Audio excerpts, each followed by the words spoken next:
マルクとピエールのポッドキャスト。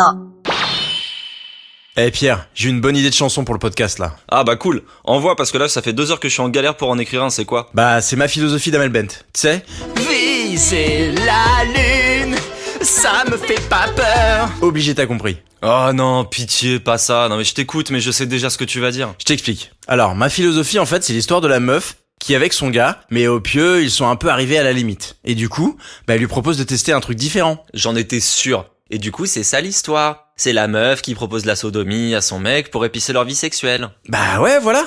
C'est énorme, non? Je le savais, à côté de la plaque. Bah si, tout le monde a capté. Viser la lune, ça lui fait pas peur. Viser la lune, c'est viser l'anus, mec. Tout le monde a compris la référence. Bah ouais, certes c'est viser l'anus, mais rien à voir avec ton histoire de meuf qui propose la sodo, c'est l'inverse. Quoi l'inverse? C'est quoi l'inverse de la sodomie? Mais c'est pas l'inverse de la sodomie, c'est juste que c'est pas elle qui propose la sodo, c'est lui. Comment ça c'est lui? Mais c'est tellement évident pourtant, c'est une histoire de pegging cette chanson. Le pegging? C'est quoi encore ce truc à la con? Tu veux que je te refasse un petit OK Google? Non, t'es chiant, dis-moi, c'est quoi le pegging? Le pegging, c'est quand une femme sodomise un mec à l'aide d'un objet spécialement conçu pour. Genre un god quoi. Les invités d'aujourd'hui possèdent tous un objet absolument surprenant. Mais y a personne qui fait ça, c'est 4 mecs et demi qui font ça. Mais non, c'est pas 4 mecs et demi, c'est juste que c'est tabou. Les mecs en parlent pas mais c'est ultra répandu. Redescends. Et tu sais pourquoi ils le font, fais pas l'ignorant. Ton point G, il est pas sur ta bite, il est au niveau de ta prostate, dans ton cul. Quoi? Mon point G, il est là? L'hétéronormativité, c'est vraiment calamiteux, hein. Si tu connais même pas l'emplacement de ton point G, vieux, c'est grave. Bien sûr que le point G masculin, il est là, c'est pas loin, mec. 5 cm à l'intérieur, c'est pas compliqué, c'est accessible, et surtout, niveau orgasme, c'est autre chose que ce que la Sainte Église catholique te propose. Yes! Oh! Yes! Yes! Yes!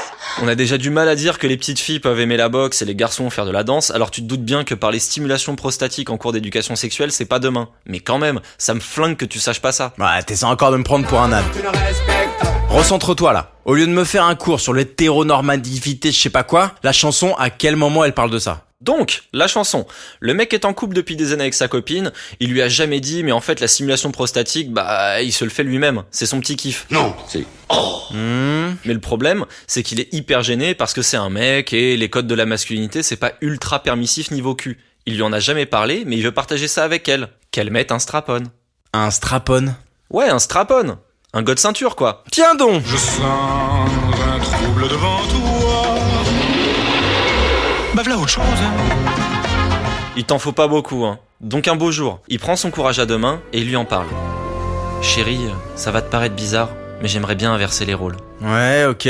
Alors forcément, la frangine, elle est plutôt maligne de base, mais elle comprend pas trop de quoi il lui parle.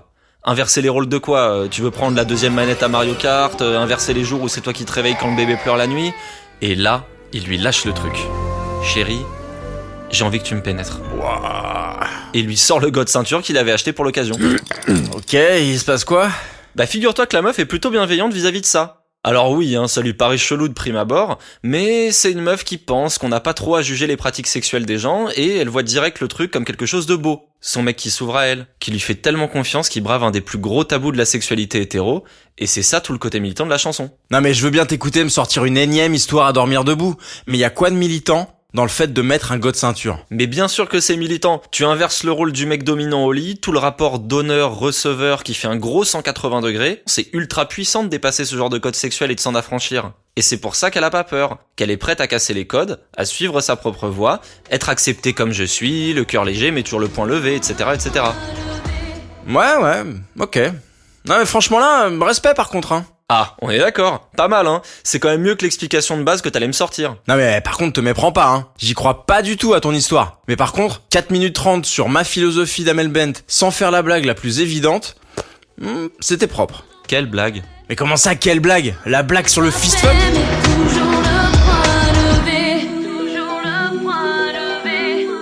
マルクとピエールのポッドキャスト。